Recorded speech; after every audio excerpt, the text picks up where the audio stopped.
appreciate everybody coming. We've got a few more speakers yet. Those of you who are, I see more people are coming in. Those of you who are just getting here, there are some petitions over here that you may want to come over and check out sometime during the event. Our next speaker is Talbert Black, the state chairman of Campaign for Liberty. And I've known Talbert for a number of years. He is an unapologetic, no compromise supporter of the Second Amendment. Please welcome Talbert Black. Yeah, Talbert! Thank you. All right, the first thing I'm going to do is, see, I got my camera with me. I want a picture. So y'all get your flags and your signs and everything up, and I'm going to take a real quick picture. All right, wow. Can't get you all in. Tighten up. I'm going to say that right there, and hopefully I won't be there and forget about it. Thank you, Bill, for inviting me to come speak. I've known Bill for a little while. We've had a few sit-ins on committee hearings and exposed politicians who claim to be supporters of the Second Amendment, who really are behind the scenes subverting your right to carry. Now I'm going to tell you what, you've heard from some politicians today, and I hope they're all sincere. I'll take them at their word right now. But you're the ones who will let us know whether they are or are not, because they're your representatives, they're your senators, and you're the ones who have to hold them responsible. So you can look to Campaign for Liberty or Palmetto Gun Rights, which is over here, and they're going to let you know what's going on in the State House.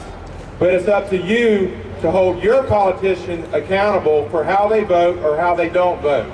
That's right. So all of these folks that were up here earlier, you watch them. They work for us. You watch them. We are. We love Now, you know, I'm really glad we're on this side of the building, because normally rallies are on the north side of the building, and you don't get to see these two buildings behind you over here to the right. So turn around and take a look, and you're going to see this first building behind you to my right, to your left. That's the Gressett building. That's where your senator's office is. Go in there and visit them. They're not there today. They only work on Tuesday, Wednesday, and Thursday, and only about half days on those. Get a 2-hour lunch. Which is good. Now you need to be here less. But there's your senator's office buildings, and then the one right behind that is the Block building. That's where your House member, that's where their office is. Go visit them. Let them know that you know who they are. And don't let them compromise. Now, I've been active in politics in South Carolina for about 12, 13, 14 years.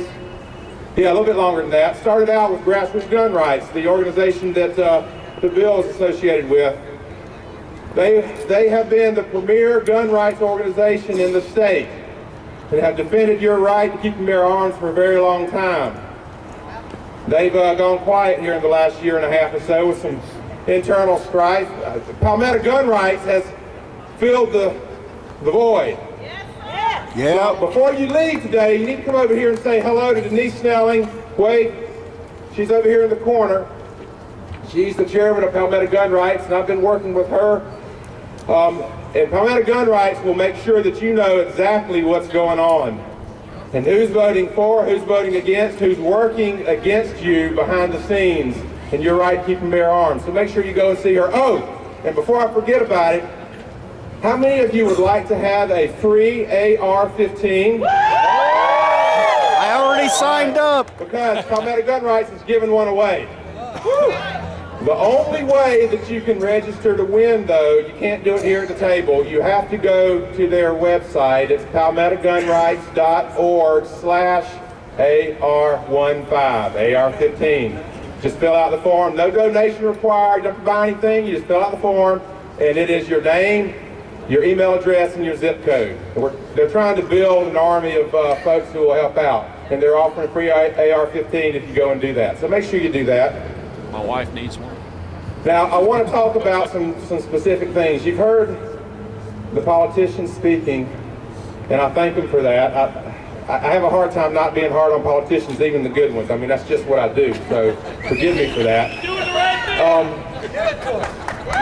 But I want to talk about a couple of specific things. And the first two, I rarely ever talk about what's going on in Washington because we got so many problems right here in Columbia that I think we need to focus most of our attention right here. But occasionally I'll change on that because sometimes the things going on in Washington are so serious that we do have to pay some attention. And I'm going to tell you what the most dangerous thing right now in Washington is for your gun rights. And it's not the Feinstein bill, as dangerous as that is. The Feinstein bill is so over the top that it will likely never pass. It's the big scary, right? It's the big scary that they're throwing up there so that your politicians will be willing to compromise for something less. That is the most dangerous thing. And it's your responsibility to call every one of our members of the congressional delegation, the ones that you think are really, really good, and they are some of them, but you've got to put the steel in their spine so that they will not compromise. And our two senators, you need to be calling them not once, not twice, but all the time, at least once a week, and reminding them that if they compromise, they need to be looking for another job. That's right. They work for us. We the There's people. two so-called reasonable gun control measures that are really, really popular right now, and they're both very dangerous. And I know a lot of you are thinking that they're going to be very reasonable and it's something we can accept, and I'm going to tell you why you are wrong.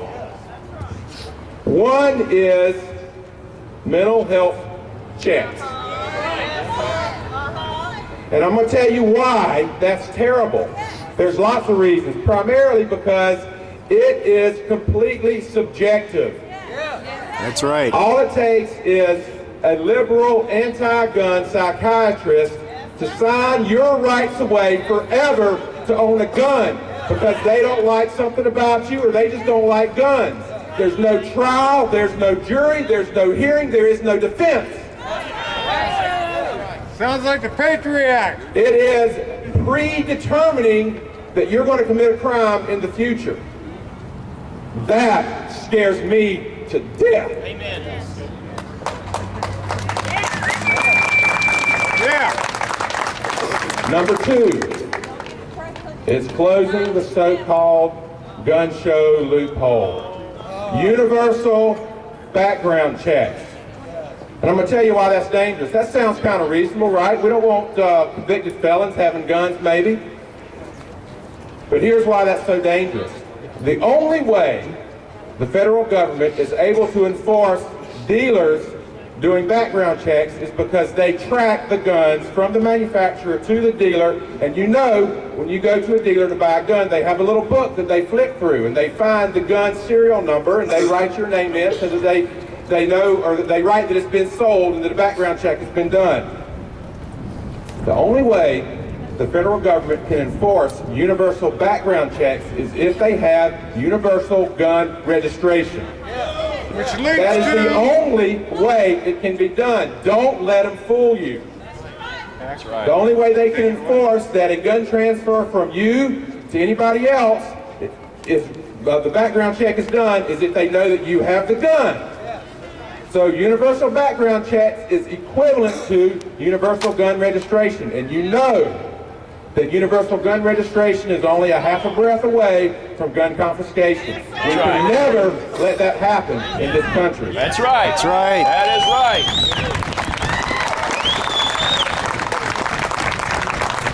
All right, so that's federal. My mouth's dry. Mine too. that's freedom water. Now, right here in the state, we've got a couple of bills in the State House that we need your support to get passed. One of them we call constitutional carry. And I appreciate Senator Bright for sponsoring that bill.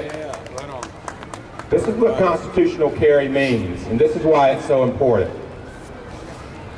Imagine that you, your daughter, your wife, comes home from work one day and says, "Hey, Dad or Mom, there's this really strange guy hanging around the parking lot at work. And I've seen him there 2 or 3 days in a row, and I know he doesn't work with me, but he's there, and he's kind of weird, and I think he's even followed me once or twice. What do I do?" Well, I'm going to tell you, hopefully, you've already trained her. She's carrying, and she knows how to protect herself. But if not, if she doesn't have a current concealed weapons permit today, then here's what she's got to do in order to protect herself. She's got to find an instructor. She's got to register for a class. Then she's got to wait for the class to come. She's got to be taught, take a test and pass a written test, take a shooting test, pass the shooting test, pay the instructor, then pay SLED $50, have a background check run, and then wait 90 days before she can carry a weapon to protect herself. Right. Now, tell me, did that criminal who is stalking her go through all of that? I guarantee they did not. That's right. We are left vulnerable and at a disadvantage to the criminals because we're law-abiding citizens. We try to follow the law. They don't. So constitutional carry, this bill will allow, if you can buy a weapon, you can carry the weapon, period. Now, it does leave in place the CWP so that you can get it, to get recognition from other states who will recognize South Carolina's CWP. So that's left in place if you want to get it. It'll also get rid of South Carolina's ban on open carry. Do you know that South Carolina's one of the states that absolutely ban open carry? You know, most states in the nation allow open carry without a permit, and then it's just concealed carry that you have to get a permit for, but not South Carolina. South Carolina, nobody can open carry unless you're law enforcement. Me too. Period. So anyway, oh, and the other one is, and I'll finish up here. The other one is protecting our children. And I appreciate the things that were said earlier about our school carry bill. And I'm going to tell you what, the more good people that we have carrying, the safer we are, and that includes our children in our schools. That's right. That's right. So I fully support Katrina Shealy's bill that will allow a concealed weapons permit holder to carry on school grounds, period. That's what's going to protect our children. Yeah. So anyway, thank you. Campaign for Liberty is my organization. I have been talking about Talbert gun rights because that's what we're here for today. So please go over and check out Denise Snelling over here with Talbert gun rights. Her website is talbertgunrights.org, and the free AR-15 is talbertgunrights.org/AR-15. Thank you. All right. Good job.